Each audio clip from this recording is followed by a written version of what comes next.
Tiruvuru municipal ఉప ఎన్నికల్లో TDP వాళ్ళు కూటమి ప్రభుత్వం చేస్తున్న దౌర్జన్యాలు నిజంగా దారుణం. అసలు నిజంగా ప్రజాస్వామ్యంలో ఉన్నామా లేదా అర్థం కావట్లేదు.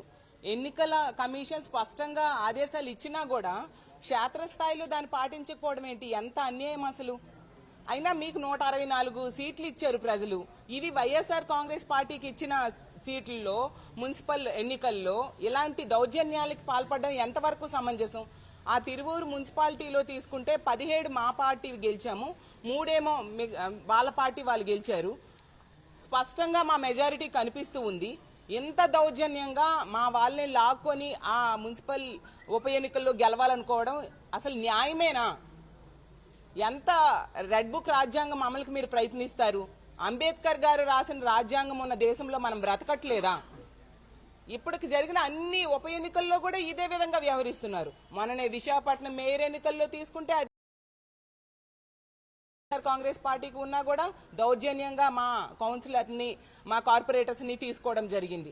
అలాగే తిరుపతి, తుని, అలా గుంటూరు, ప్రతి దగ్గర కూడా ఈ లోకల్ బాడీస్ ఎలక్షన్స్ లో మా వైఎస్ఆర్ కాంగ్రెస్ పార్టీ బీ ఫామ్ మీద గెలిచిన వాళ్ళని అడ్డగోలుగా దౌర్జన్యంగా భయపెట్టి బెదిరించి అన్ని రకాలుగా సామదాన భేద దండోపాయాలు ఉపయోగించి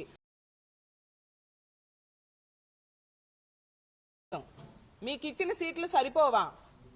ఇది న్యాయమేనా? ఎప్పటికైనా ఇలాంటి దౌర్జన్యాలు ఆపాల్సిన బాధ్యత కూటమి ప్రభుత్వం మీద ఉంది. ఈ తిరువూరు మున్సిపల్ ఉప ఎన్నికల్లో ఈరోజు ఖచ్చితంగా మా కార్పొరేటర్స్ కి రక్షణ కల్పించమని రాష్ట్ర ఎన్నికల అధికారి అయిన నీలం సాహ్ని గారిని మేమందరము వెళ్లి విన్నవించుకోవడం జరిగింది. ఆవిడ సానుకూలంగా స్పందించారు. ఖచ్చితంగా రక్షణ కల్పిస్తామన్నారు. కోర్టుకు కూడా మేము వెళ్లడం జరిగింది. మనం ప్రజాస్వామ్య దేశంలో ఉన్నాము కాబట్టి ప్రజాస్వామ్యాన్ని కాపాడాల్సిన బాధ్యత ప్రభుత్వం మీద ఉంది. కాబట్టి దీన్ని మేము ఖచ్చితంగా పోరాటం చేస్తాం, ఎలాంటి దౌర్జన్యాలను అడ్డుకుంటామని తెలియజేస్తూ ఉన్నాము. రాష్ట్రంలో తెలుగుదేశం కూటమి ప్రభుత్వం అధికారంలో వచ్చిన రోజు నుంచి కూడా ప్రజాస్వామ్య విలువల్ని తుంగలో తొక్కి ఎక్కడ ఎన్నికలు జరిగినా కూడా, ఉప ఎన్నికలు జరిగినా కూడా ఆ ఎన్నికల్లో అక్రమ మార్గాన ఏదో ఒక విధంగా గెలవాలనే తలంపుతో వాళ్ళు చేస్తున్నటువంటి ప్రయత్నాలన్నీ కూడా ఎప్పటికప్పుడు వ్యవస్థల్లో కీలకమైనటువంటి వ్యవస్థలుగా ఉన్నటువంటి ఎన్నికల కమిషన్ కానీ, న్యాయస్థానాలను కానీ ఆశ్రయించినటువంటి పరిస్థితులు కూడా ఒక్కసారి సందర్భంగా గుర్తు చేస్తా ఉన్నా. నిన్న జరిగినటువంటి ఉప ఎన్నికల్లో రాష్ట్రంలో అనేక చోట్ల అక్రమ మార్గాన్ని గెలిచారు. తిరువురుకు సంబంధించి వైఎస్ఆర్ కాంగ్రెస్ పార్టీకి స్పష్టమైనటువంటి మెజార్టీ. ఎందుకంటే అక్కడ ఖాళీ అయిన పరిస్థితిలో కూడా, ఎందుకంటే వైఎస్ఆర్ కాంగ్రెస్ పార్టీ ఒప్పందంలో భాగంగా మా చైర్పర్సన్ రాజీనామా చేస్తే తిరిగి ఉప ఎన్నికలు జరుగుతూ ఉన్నాయి.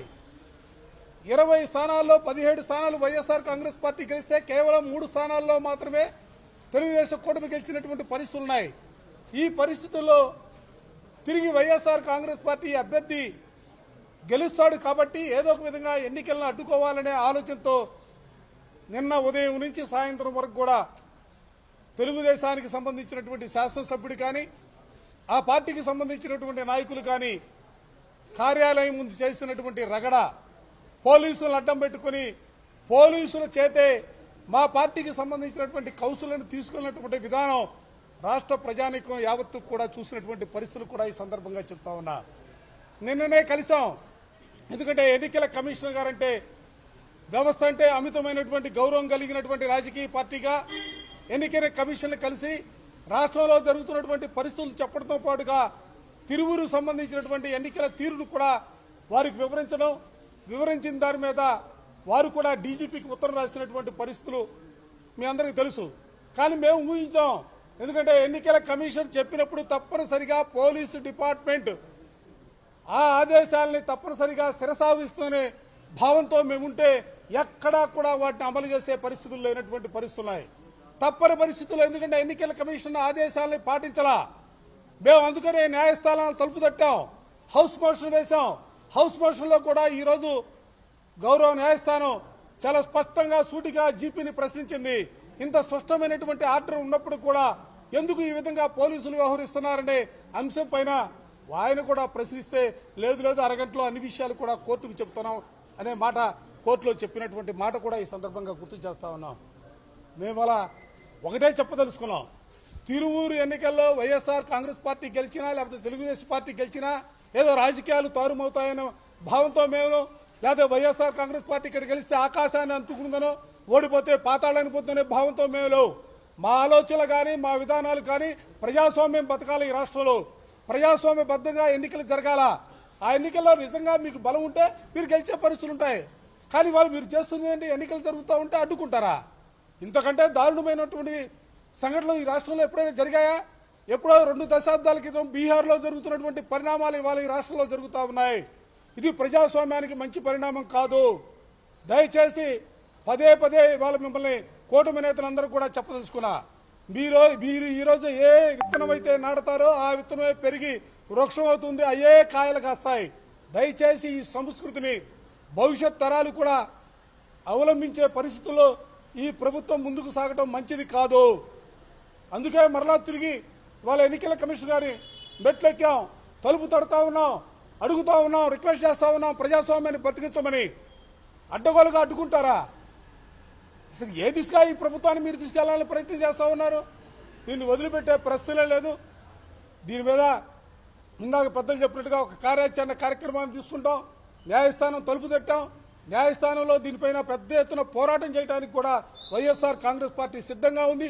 దాంతోపాటుగా వ్యవస్థలన్నీ కూడా ఇవాళ నిర్వీర్యం అవుతున్నటువంటి పరిస్థితుల్లో రాష్ట్రంలో జరుగుతున్నటువంటి పరిణామాల్ని రాష్ట్ర ప్రజానికాన్ని గమనించమని కోరుతా ఉన్నాం. రాష్ట్రంలో ప్రజాస్వామ్యాన్ని కావాలని కోరుకునే ప్రతి ఒక్కరు కూడా ఈ రోజు జరుగుతున్నటువంటి సంఘటనని నిశ్చితంగా గమనించమని చెప్పిన ఈ సందర్భంగా కోరటం కోసం ఈ రోజున ఎన్నికల కమిషన్ తలుపు తట్టాం. చూస్తాం ఏ విధంగా ఈ ప్రభుత్వం ప్రయత్నం చేసి పోలీసు అధికారులు ఏ విధంగా రక్షణ కల్పిస్తారన్న అంశాలను పరిశీలన చేసి దీనిపైన న్యాయ పోరాటం చేయడానికి వైఎస్ఆర్ కాంగ్రెస్ పార్టీ సిద్ధంగా ఉంది. ఎన్నికల కమిషన్ డైరెక్షన్ ఇచ్చినా, అలాగే ఈరోజు ఉదయం కోర్టులో కూడా వైఎస్ఆర్ కాంగ్రెస్ పార్టీ పిటిషన్ దాఖలు చేయడం జరిగింది. కోర్టు కూడా ఆశ్చర్యపోయింది. ఎన్నికల కమిషన్ స్పష్టంగా ఆదేశాలు ఇచ్చినప్పటికీ కూడా ఎందుకని పోలీస్ యంత్రాంగం ఈ రకంగా వ్యవహరిస్తుంది, ఒక 30 నిమిషాల్లో అరగంట లోపు నాకు పూర్తి సమాచారం కావాలి అని చెప్పని న్యాయస్థానం కూడా ఆదేశించడం జరిగింది అని చెప్తున్నాం. అంటే ఈ ప్రభుత్వానికి కానీ, ఈ కూటమి ప్రభుత్వానికి కానీ, పోలీస్ యంత్రాంగం కానీ, ఎన్నికల కమిషన్ అన్నా లేకపోతే న్యాయస్థానాలన్నా లెక్కలేనటువంటి పరిస్థితి కనపడతా ఉంది. మెజార్టీ ఉన్నప్పుడు, మీకు మెజార్టీ ఉంటే ఎందుకు ఇలాంటి అరాచకమైనటువంటి కార్యక్రమాలకి, ఎందుకు ఈ రకమైనటువంటి కార్యక్రమాలకి పాల్పడుతున్నారో ఆంధ్ర రాష్ట్ర ప్రజలకి సమాధానం చెప్పాల్సినటువంటి అవసరం ఉన్నది అని చెప్పిన వైఎస్ఆర్ కాంగ్రెస్ పార్టీ డిమాండ్ చేస్తోంది. ఇప్పటికైనా సరే మా కౌన్సిలర్తో, మేము మా గుర్తు మీద గెలిచినటువంటి కౌన్సిలర్తో మీరు చైర్మన్ తీసుకోవడానికి ప్రయత్నం చేస్తా ఉన్నారు. ఇది అప్రజాస్వామికము, అన్యాయము అని చెప్తా ఉన్నాం.